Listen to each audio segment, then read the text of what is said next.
são chegados os tempos.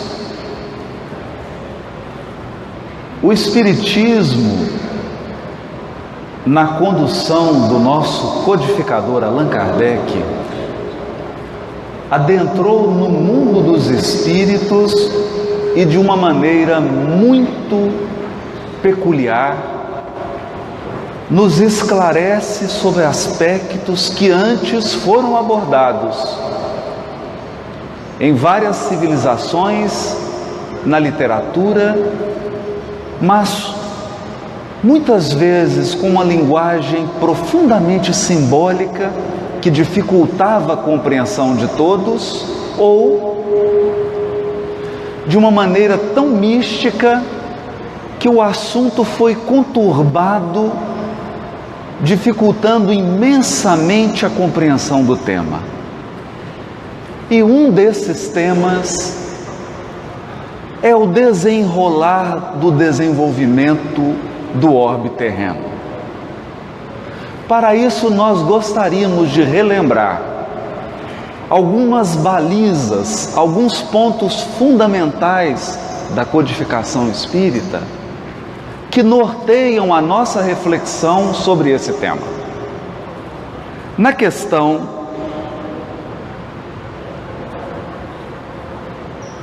41 de O Livro dos Espíritos, Kardec indaga: pode um mundo completamente formado desaparecer e disseminar-se de novo no espaço a matéria que o compõe?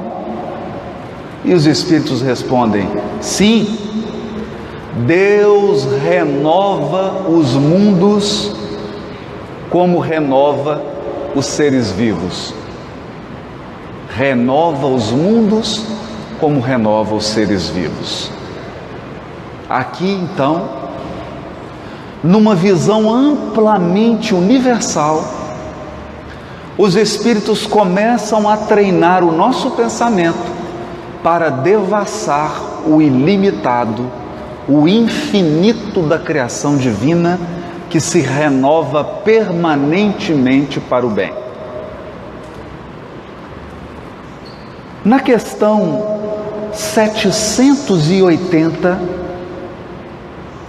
Kardec pergunta: o progresso moral acompanha sempre o progresso intelectual? E os Espíritos respondem: decorre deste, mas nem sempre o segue imediatamente. O progresso moral decorre do progresso intelectual. E na questão 780A, por se tratar de uma resposta tão inusitada, o codificador pergunta: como pode o progresso intelectual engendrar o progresso moral? E os Espíritos, fazendo compreensíveis, abaixar um pouco, fazendo compreensíveis o bem e o mal, o homem desde então pode escolher. O desenvolvimento do livre-arbítrio acompanha o desenvolvimento da inteligência e aumenta a responsabilidade dos atos. Quanto maior a compreensão, maior o poder de escolha, e quanto maior o poder de escolha, maior a responsabilidade pelos nossos atos. É aqui que nasce o senso moral, filho da compreensão ampliada. O senso moral que decorre do desenvolvimento do intelecto. Em outra questão,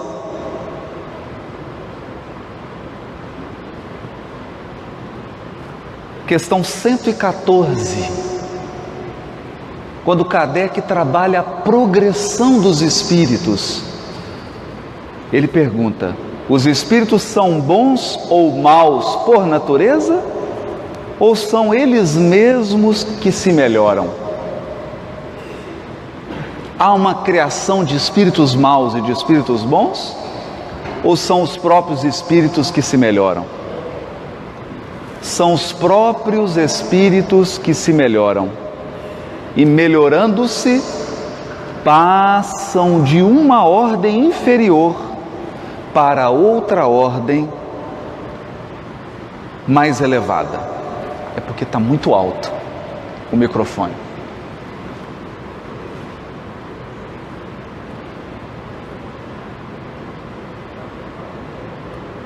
É assim que nós podemos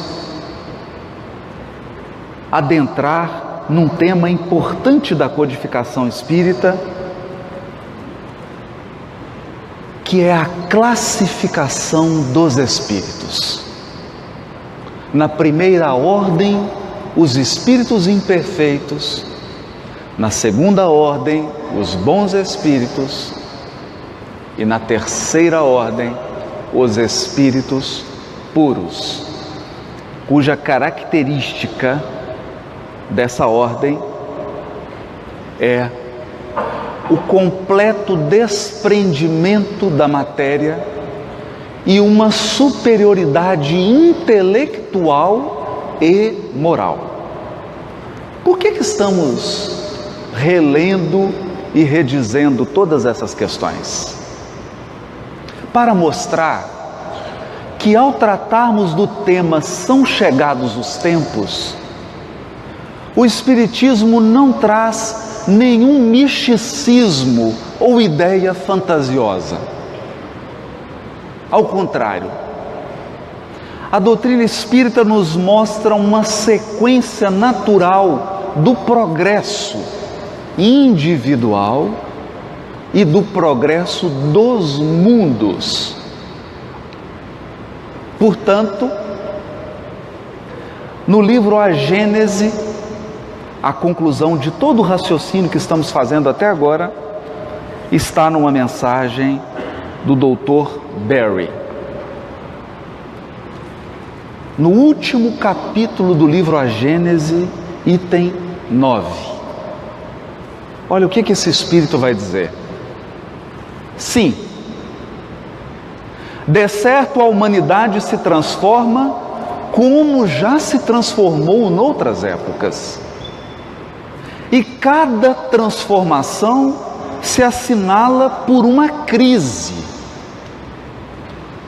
Crise que é, para o gênero humano, o que são para os indivíduos as crises de crescimento.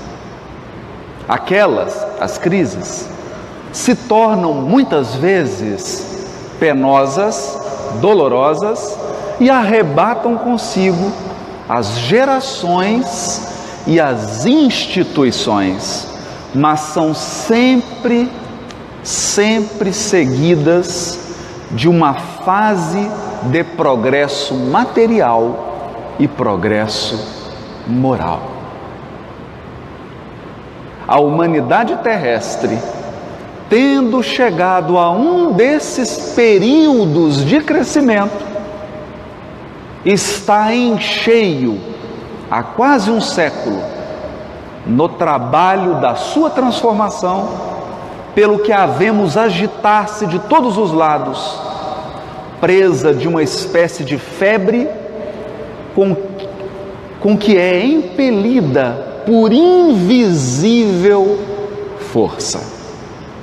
Assim continuará, até que se haja outra vez estabilizado em novas bases. Quem a observar a terra, achá-la muito mudada em seus costumes, em seu caráter, nas suas leis, em suas crenças, numa palavra, em todo o seu estado social. É aqui que nós podemos compreender a grandeza da abordagem espírita do tema. Ninguém sai da infância e ingressa na adolescência sem uma crise. É uma crise que se expressa no aspecto físico corporal, mas é também uma crise que se expressa no aspecto psicológico. Quando nós estamos na transição da infância para a adolescência, há uma mudança de voz, os hormônios se agitam, há uma crise de identidade, ora a gente quer ser criança, ora quer ser adulto, os gostos se misturam, os comportamentos se misturam, ora tendendo para uma maturidade, ora para uma puerilidade, para uma infantilidade, e nós atravessamos a crise. Ingressamos na adolescência. Mais adiante, da adolescência para a maioridade, outras questões surgem: relacionamento afetivo, definição profissional, posicionamento na sociedade, definição de uma identidade pessoal que seja diferente da identidade do pai, da mãe, da família. Mais adiante, outras crises virão, outras transformações, outros estágios. André Luiz nos sugere, aliás, retomando uma tradição místico-espiritual, de que a encarnação realmente se completa aos 7 anos de idade. E pensando as crises do desenvolvimento individual como estações da natureza, primavera, verão, outono e inverno, nós sabemos, ninguém consegue definir quando começa uma estação e termina, com exceção em Curitiba, porque em Curitiba, ano passado, o verão caiu numa quarta-feira. O resto foi chuvoso e frio. Brincadeira à parte, as estações se sucedem de uma maneira que nós não podemos determinar marcos temporais específicos. É como o pôr do sol. O dia acaba e a noite chega, mas é uma coisa que acontece de uma maneira tão suave que nós não podemos estabelecer marcos definidos. Mas sabemos que o dia está acabando. Sabemos identificar o crepúsculo. Aliás, essa sabedoria intrínseca da alma humana foi requisitada pelo próprio Cristo, quando respondeu aos fariseus: hipócritas, por que me pedis um sinal? Não sabeis quando a tempestade se aproxima? Não sabeis quando o fruto se torna maduro? Se nós conseguimos apreciar esses fenômenos que são leis da natureza, por que não conseguimos observar o nosso crescimento e desenvolvimento individual? Por que não conseguimos perceber as fases do crescimento e da evolução do próprio orbe? As leis são as mesmas. Então, seguindo aquele ciclo de 7, nós podemos demarcar que a reencarnação se concretiza aos 7 anos, depois teremos mais 7, e conseguimos enxergar que aos 14 anos, alguma coisa de relevante acontece. O indivíduo já está em plena adolescência. Mais 7 anos, 21 anos de idade. Uma data muito importante. Depois, 28, 35, 42, e assim por diante. as fases vão se sucedendo e nós vamos percorrendo degraus, não todos, mas de modo geral, degraus que significam, no primeiro estágio do nosso crescimento, o foco é o corpo físico. Do 0 aos 7, do 7 aos 14, dos 14 aos 21, nosso organismo passa por sucessivas mudanças físicas, hormonais, uma série de aspectos. Paralelamente a esse processo, esboça-se um outro tipo de crescimento. Paralelo, mas num outro ritmo, que é o desenvolvimento emocional. Assim é que as emoções de uma criança de 7 anos são diferentes das emoções de um adolescente de 14 e de um jovem de 21. Assim como as emoções de um jovem de 28, de uma jovem de 28, são diferentes de uma jovem de 21. Paralelamente a isso também temos um crescimento psicológico. A nossa psicologia interna se altera. A maneira como nos relacionamos, como nos enxergamos, como enxergamos o outro. Um desenvolvimento que se dá no nível psíquico. É claro que nem todos os encarnados chegam a um desenvolvimento psíquico. É assim que encontramos pessoas com 70 anos de idade e psiquicamente se comportando como adolescentes de 14. Mas não é a regra. A regra é que o desenvolvimento atinge as esferas psíquicas e há um outro gênero de crescimento individual, o progresso espiritual. É assim que a nossa experiência espiritual é uma aos 14 anos, mas é outra completamente diferente aos 42. Assim como a nossa experiência espiritual é muito diferente dos 42 para os 70 anos de idade. Observando então as pessoas, se nós olharmos para o lado, é isso que o Espírito está apontando.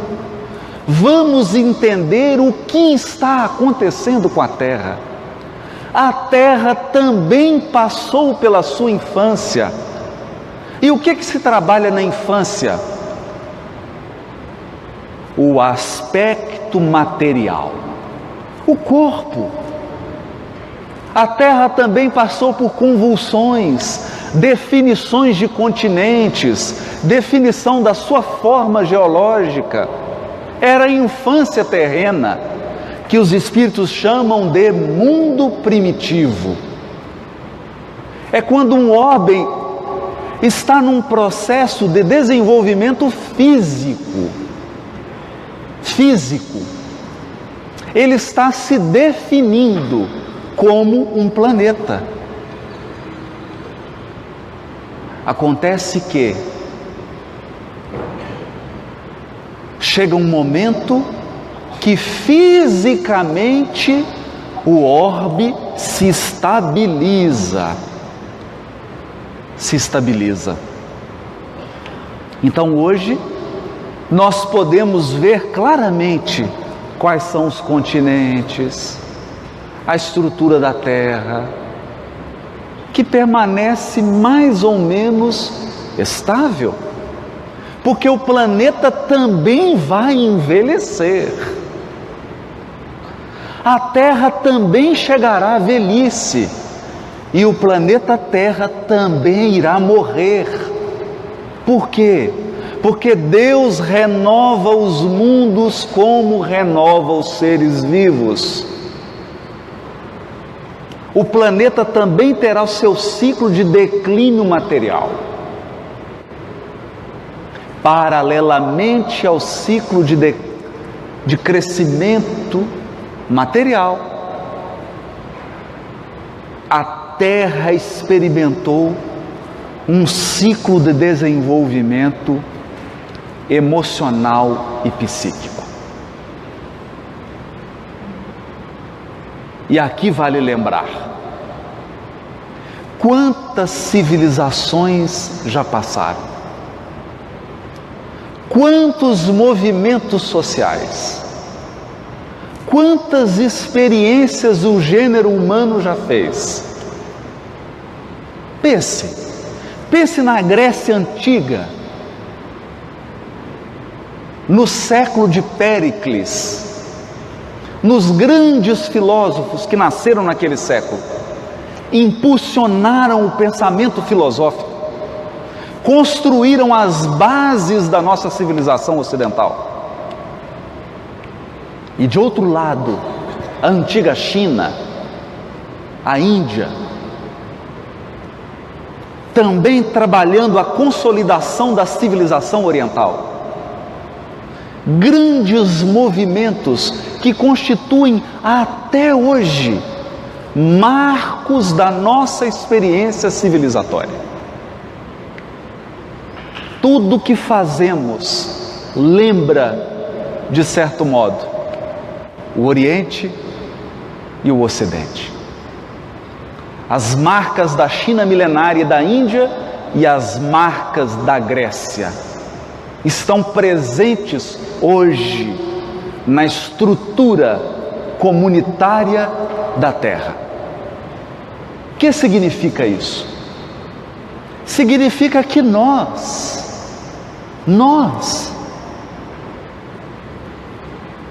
encarnados e desencarnados presentes aqui, estagiamos nessas civilizações, fizemos essas experiências, no momento em que era preciso agregar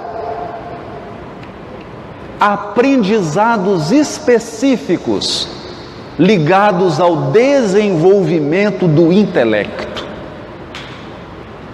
Foi necessário que o homem abandonasse as cavernas e a vida primitiva de caçador e aprendesse a manipular o fogo, a manipular o ferro, o cobre, aprendesse a cultivar a terra, aprendesse a cuidar de animais, aprendesse a se estruturar socialmente através de um governo, de pequenas comunidades, e o resto todo mundo já sabe, é história. Quantos erros cometidos, quantos acertos, quantas experiências que podem ser aproveitadas e quantas experiências que devem ser descartadas. Tudo isso a Terra viveu.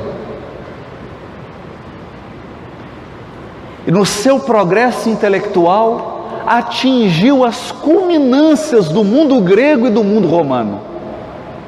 O direito romano, a engenharia romana, o exército romano, as tradições políticas e econômicas do Império Romano.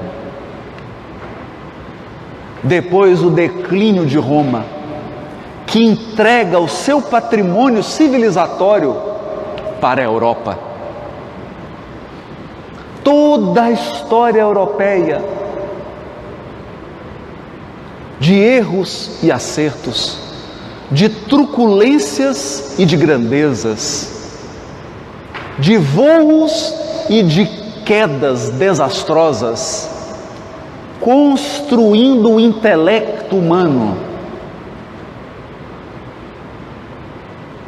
um desenvolvimento sem precedentes, até que a humanidade atinge um amadurecimento intelectual. Não mais uma maioridade. Se a Grécia e Roma representam a maioridade do intelecto humano, o iluminismo representa a maturidade da humanidade. proclamando agora a razão como uma luz que ilumina, a razão como um farol que nos ajuda a decidir entre o certo e o errado. É nesse contexto da evolução da Terra que a espiritualidade manda uma missionária, Joana d'Arc,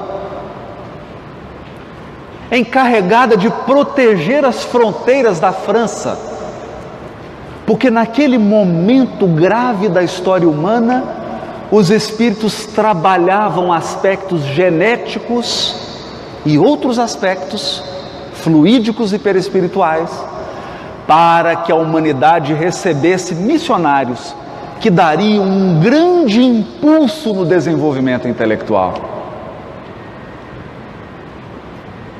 Surge então Revolução Francesa, Revolução Americana e todos os fatos que nós já conhecemos. O descobrimento do novo mundo, o surgimento do Maranhão,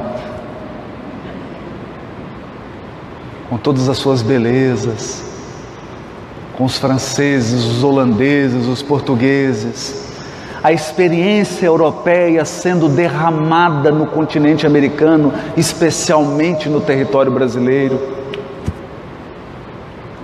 E é nesse contexto de maturidade intelectual que a humanidade recebe da mão dos espíritos superiores, sob o comando do Cristo, o Espiritismo, que definiria uma nova visão de mundo, uma visão de mundo que iria germinar, semear em todas as áreas da experiência humana, na ciência, na filosofia, na religião, nas artes, na política, na economia. O Espiritismo viria iluminar todas essas áreas da experiência humana, conectando-as com os propósitos espirituais que definem nossos valores de espíritos imortais. Não é pouco. Hoje, quando nós vemos uma criança ser assassinada, isso nos comove. Não há ninguém hoje em sã consciência que esteja psiquicamente saudável que defenda uma violência contra uma criança, uma violência contra a mulher, uma injustiça. Em épocas antigas, em Tiro, em Sidom, os escravos, ainda crianças, quando estavam crianças, eram cegados para que não pudessem fugir. Os jantares em Roma não se iniciavam antes que um gladiador lutasse com o outro, até a morte. Hoje os nossos eventos começam com o Alexandre tocando violão. Antes era com alguém matando o outro. Enquanto o sangue não derramasse, a gente não comia.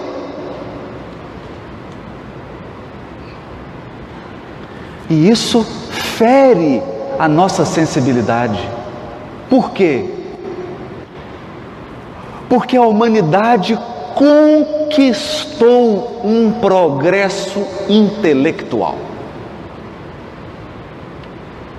Ela conquistou, a duras penas, muitas mortes, muitas revoluções, muitas comoções sociais, para que a humanidade, enquanto gênero, alcançasse o patamar que alcança hoje. Surge então o século XX e o progresso intelectual dá um salto nunca antes visto. nunca antes visto. Se em 1902 você encontrasse alguém e dissesse para alguém que teria um aparelho que você poderia conversar com uma pessoa em outro país, vendo a imagem dela, você seria internado no hospital psiquiátrico. Ou levado para uma sessão de exorcismo, porque seguramente você estaria com o diabo no corpo. Hoje, as comunicações deram um salto. E a renovação tecnológica é tão veloz que nenhum de nós hoje é capaz de prever como será em outubro de 2018. Ninguém se arrisca. Nós não sabemos nem como será o computador daqui 2 anos. Cada vez mais aeronaves cruzam os céus numa velocidade mais rápida. Processos de sincronização e GPS permitem que nós tenhamos mais aeronaves no céu do que no solo. O progresso intelectual segue com toda a sua força, mas se o progresso intelectual é uma onça pintada com fome, o progresso moral é uma tartaruga de barriga cheia.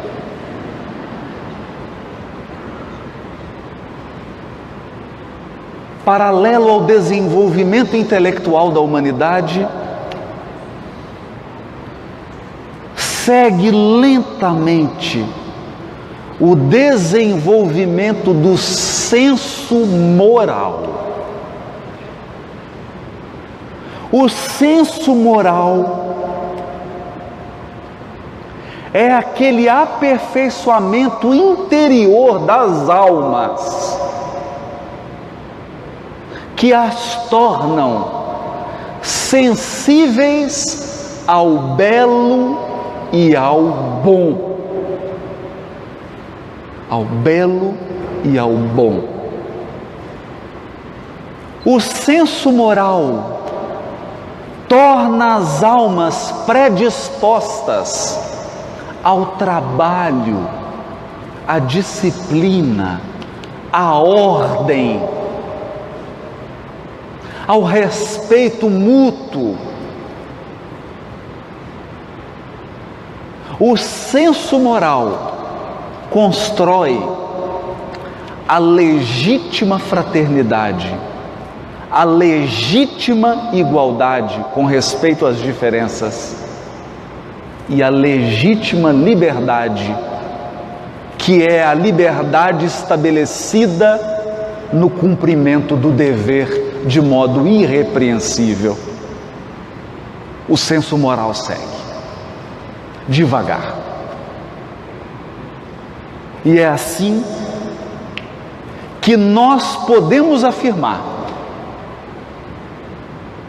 que os tempos são chegados, não por uma razão mística, por uma avaliação madura de que a humanidade vive uma crise sem precedentes, mas uma crise de crescimento,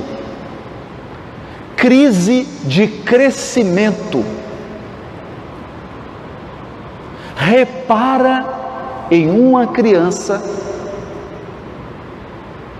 cujos dentes começam a nascer. O que acontece com a criança? Ela fica nervosa, ela sente dor, ela fica agitada.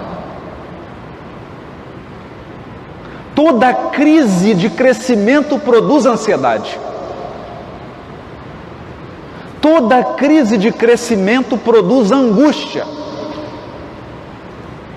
Porque você não é mais o que era, mas ainda não é o que vai se tornar. Você está no meio do caminho. Você não está nem lá, nem cá. Está na mudança, na indefinição. Toda crise traz dor. E toda crise produz agitação. E essa agitação pode converter-se em violência. A crise que a humanidade vive foi definida pelo Espírito Emmanuel no livro A Caminho da Luz, através de uma metáfora. De uma metáfora. De um lado, o progresso intelectual, que Emmanuel define como o homem material. O homem material. De outro lado, o progresso moral, o desenvolvimento do senso moral, que Emmanuel chamará de o homem espiritual. Há uma defasagem entre o homem material e o homem espiritual. Querem ver?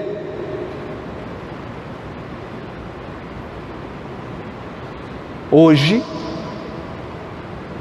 aqui em São Luís, você dá entrada em um hospital. O médico faz 2 pequenas incisões e, através de uma câmera,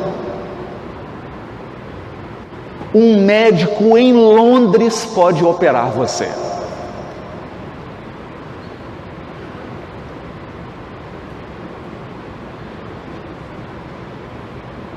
Hoje, muitos têm filhos que estão em outros países e que estão assistindo a esse congresso agora ao vivo. Nesse momento, você sentado aqui em São Luís está assistindo essa palestra, mas tem alguém, tenho certeza que tem, no Japão assistindo essa palestra, na Alemanha, na Itália, com um celular ou com um computador na mão, tendo acesso instantâneo, vendo, não só ouvindo, assistindo, como se estivesse presente. No entanto, embora o homem material tenha todos esses recursos, você liga a televisão e encontrará uma pessoa que alugou um carro, que se dirigiu a uma praça na Espanha, atropelou e matou dezenas de pessoas.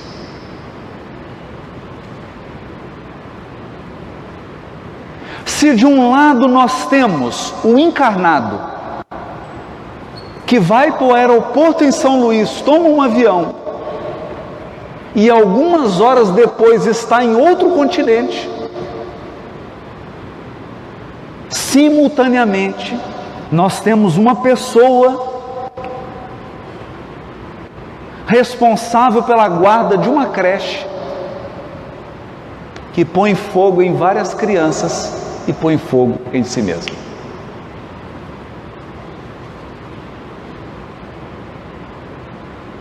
De um lado, um campus maravilhoso da Universidade Federal do Maranhão.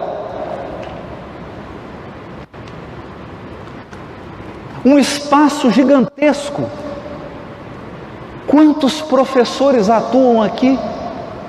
Quantos mestres, quantos doutores, quantos pós-doutores, quantos intelectuais trabalhando aqui nesse espaço?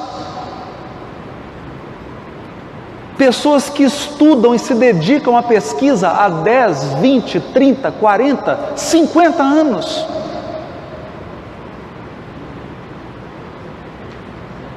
Com uma agudeza intelectual enorme. E aqui em São Luís, enquanto eu estou falando, provavelmente uma ou duas pessoas já cometeram suicídio.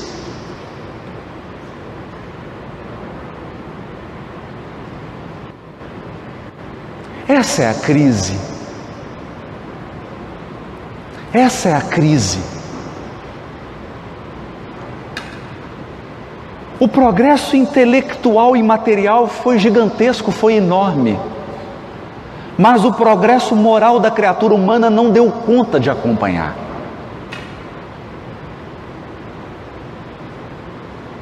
E assim,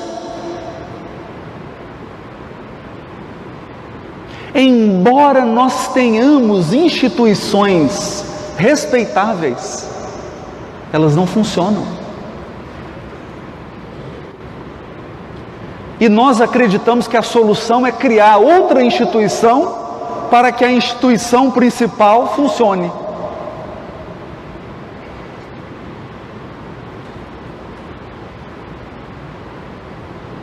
As instituições não funcionam? Os conceitos religiosos tradicionais já não atendem o anseio das pessoas de hoje? Já não calam na sua alma? Não são capazes de consolar e esclarecer?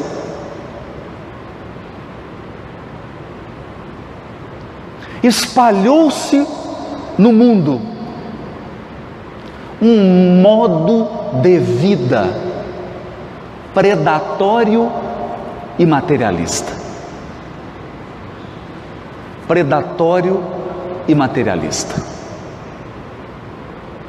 A ponto de alguns especialistas em economia afirmarem: se todos os países do mundo adotassem o padrão de consumo dos Estados Unidos, nós precisaríamos de 8 terras para dar conta do consumo. Por quê? Por conta do desperdício, do lixo gerado.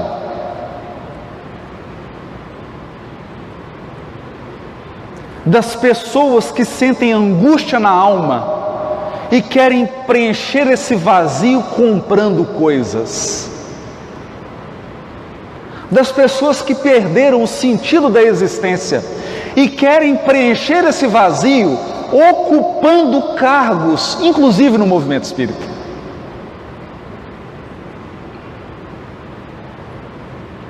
Uma crise sem precedentes.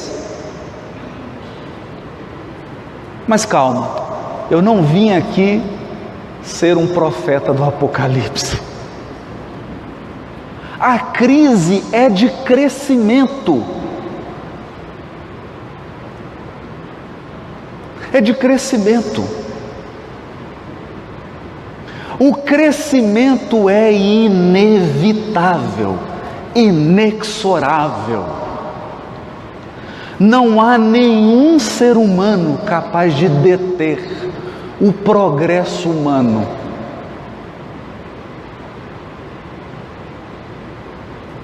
O progresso da humanidade, como se diz em Minas Gerais hoje, é água morro abaixo ou fogo ladeira acima. Não tem volta. Ele vai se concretizar. Até lá vai acontecer uma coisa curiosa, que nós já estamos vivendo, inclusive na sociedade brasileira. padrões que não mais atendem aos nossos anseios espirituais continuam existindo porque nós não construímos ainda padrões novos.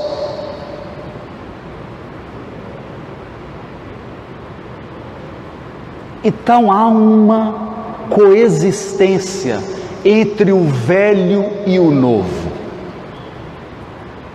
O velho e o novo. É uma espécie de incoerência ou paradoxo do crescimento. Paradoxo do crescimento. Você é adolescente e tem certas horas do dia que você quer ser adulto, então você fala e a voz sai grossa. Tem certas horas que sua voz sai fina. Certos momentos você demanda do pai e da mãe que eles te tratem como um adulto. Certas horas você se comporta demandando o tratamento que uma criança reclama. É um meio termo. Hoje nós caminhamos assim. Eu desejo que não tenha corrupção, mas faço de tudo para mascarar a minha mala de mão para não ser pego no aeroporto.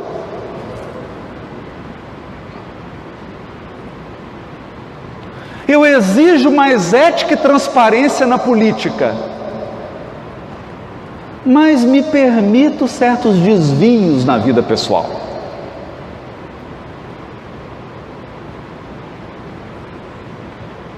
É uma crise do crescimento.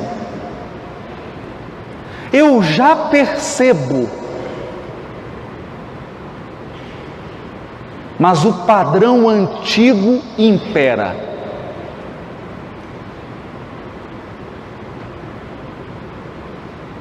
Em regra geral. Noutros casos, encarnados entre nós, ou no mundo espiritual, se encontram espíritos decididamente resolvidos a não aderir. Não aderir. É assim que nós encontraremos na política, na economia, nas leis, no judiciário, na medicina, nas religiões, incluindo o nosso movimento, posturas que definem absoluta rebeldia.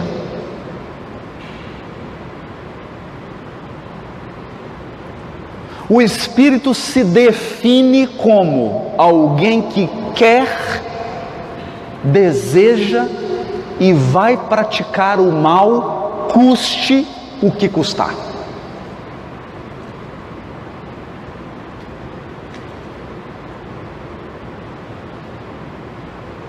Diante desse quadro complexo, em que um grupo reduzido de espíritos se cristalizaram na rebeldia e muitos detendo poder político, econômico e intelectual.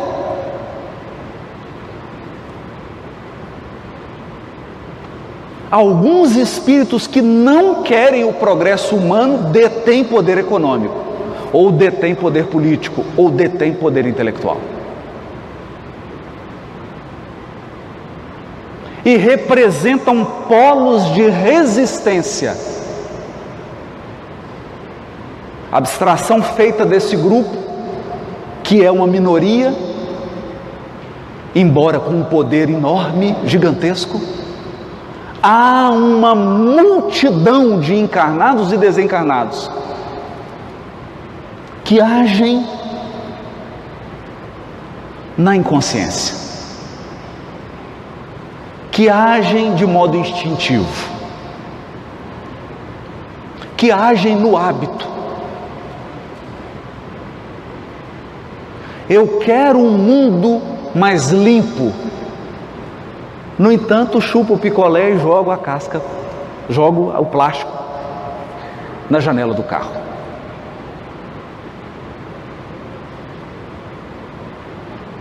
Uma incoerência entre o que nós desejamos, aquilo que nós apreciamos e meu estilo de vida.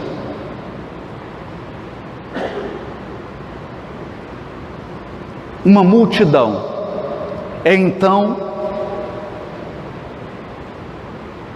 que mais de 100 anos atrás os espíritos superiores definiram para Allan Kardec que a transição do orbe,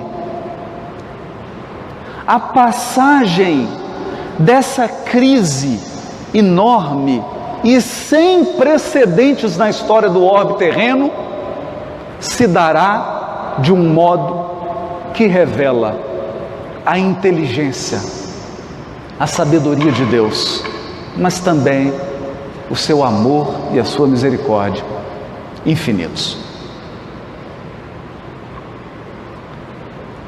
A transformação se dará através de um processo controlado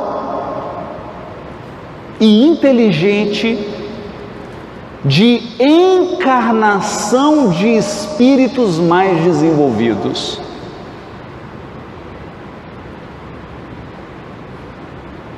E esses espíritos, renascendo nos lares, começarão a mudar, inicialmente, a mentalidade dos seus pais, dos seus irmãos, dos seus priminhos, dos tios, das titias, dos vovôs e das vovós. Eles então continuarão provocando uma mudança na escolinha em que eles serão conduzidos para serem educados.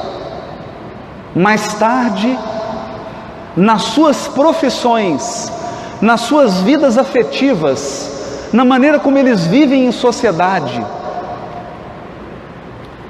eles implementarão novos hábitos. E então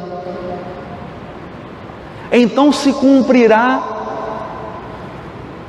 aquela profecia do Cristo a Levi: Levi, um dia compreenderás que os homens são mais frágeis do que perversos. Através dessa nova geração, e frisa Kardec fez questão de frisar no livro A Gênese, sem nenhuma mágica, os céus não vão se abrir, não vai acontecer nada com as estrelas, nenhum disco voador. Através de um processo natural, como sempre foi.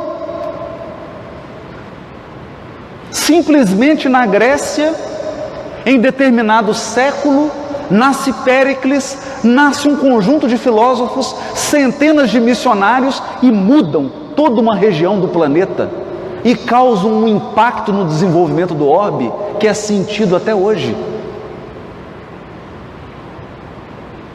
Pelo simples fato de que um grupo de espíritos reencarnaram. A mudança então virá por uma nova geração, que silenciosamente pela sua conduta nos convidará à coerência.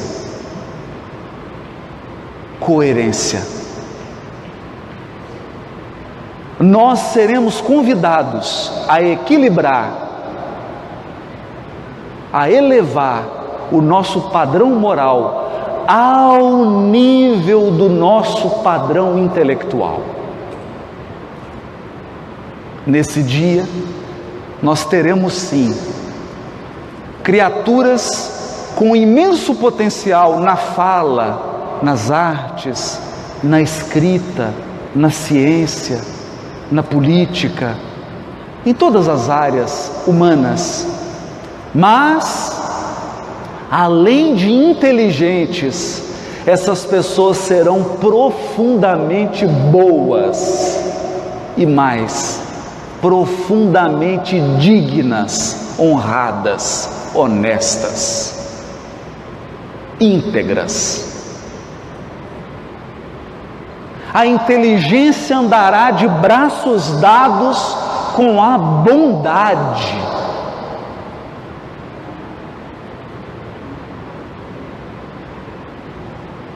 E nós poderemos novamente voltar a confiar. Confiar nas pessoas, confiar nas palavras. Confiar nas instituições, confiar nas leis. Confiar naqueles que exercem um papel preponderante na condução das comunidades, porque eles serão bons e eles estarão a serviço do crescimento da comunidade e não do interesse pessoal. Até lá, teremos que conviver com esse fim de paradigma. Fim de paradigma, com uma característica curiosa. O mal está cada vez mais engenhoso. O mal está cada vez mais ousado.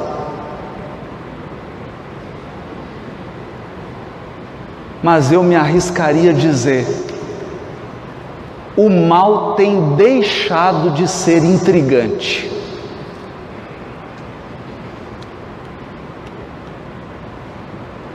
Porque as pessoas devotadas ao mal, hoje, elas não têm vergonha de dizer.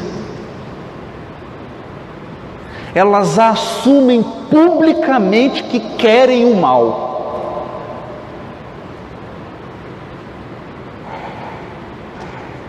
Elas se orgulham de assumir a violência.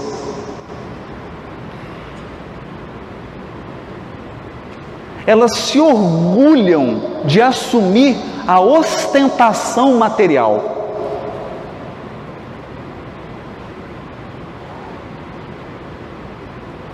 Isso significa o que também os Espíritos disseram para Kardec, está no livro Obras Póstumas, que o mal entraria em desespero. Desespero para defender posições. Mas